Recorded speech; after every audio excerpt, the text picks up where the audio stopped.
Did you have any idea what was going on? Well, I was already writing the book, Ruth, called The Manuscript, with my co-author Jackie Coles. And the reason we were writing it was because we wanted to help more women who had gone through the really hurt and pain of being cheated on. Because you're a psychotherapist and a counsellor. Yes, yeah. and Jackie was in nursing and the NHS, so we both had experience of helping other women. And, you know, to be fair, it's not just women who, Yes. that it's men as well.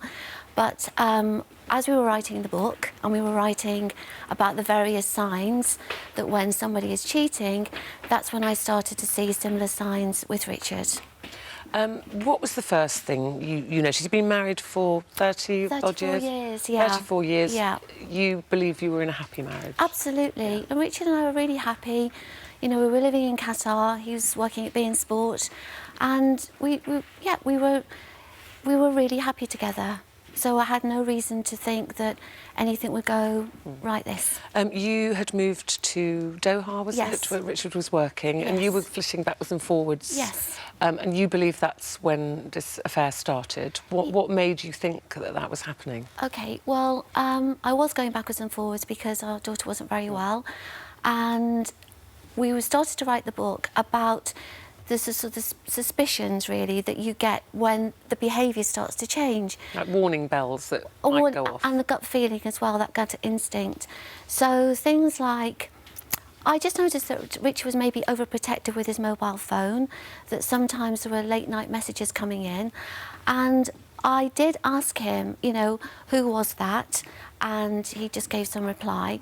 But there was something about the way that he'd become a little bit distant, and we used to contact each other so many times throughout the day because we were really close, and that became a little bit more distant.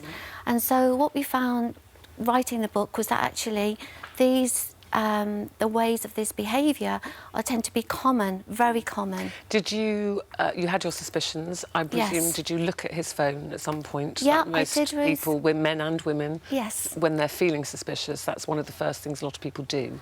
Yes, but at first I asked him, and because I thought, well, I felt a little uneasy. So I always say, if you feel uneasy, talk it out. So I asked him, was everything okay? Who was that? And it was the way he replied in the response that just made me feel really uneasy. In what way? Well, it was a little bit defensive. Well, it's nothing, it's just Twitter, and it's a little bit, you know, sort of dismissive, really. And I thought, oh, OK, well, maybe it is. And then just other things happened that made me realise that maybe there was more to this. So you did look at his phone eventually? I did look at his phone eventually, and I found some messages on there which, in fairness, were quite ambiguous, which led me to be a little bit confused. But again, I confronted him, and he was just defensive.